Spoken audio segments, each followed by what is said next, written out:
Now, the ALP, as we know, held their annual conference across 3 days in Brisbane. That took up much of the weekend. Now, these gatherings are always a bit like for Prime Ministers and politicians walking a tightrope, especially for a sitting Prime Minister like Anthony Albanese. On the one hand, you want to fire up the faithful in the audience and the true believers at home, but on the other hand, as a sitting Prime Minister, especially someone from the socialist left, you don't want to scare the rest of the nation. It's virtually an impossible task, I've got to say. Your best bet is to get in, get out without too much damage. And this conference, the first in Queensland, by the way, for 50 years, was made even harder because, I think, of the looming voice referendum.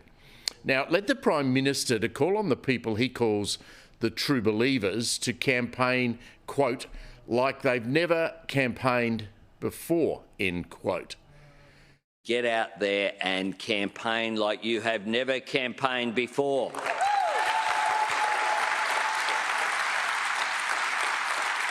And I say this, if not now, when? If not now, when? Now, those few words tell us a hell of a lot about how much the Prime Minister is personally tied to the outcome of this vote that's tanking around the country.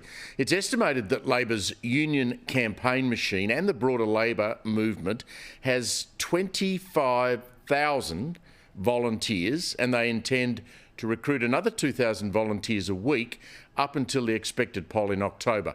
Labor believes 40% of Australians are yet to make up their minds, and they want to knock on 250,000 doors across Australia. Now, you have to wonder exactly what someone pushing the yes vote would say after someone came knocking on their door.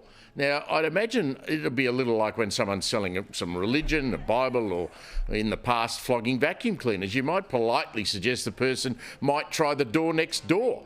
I mean, it smacks of desperation if you ask me.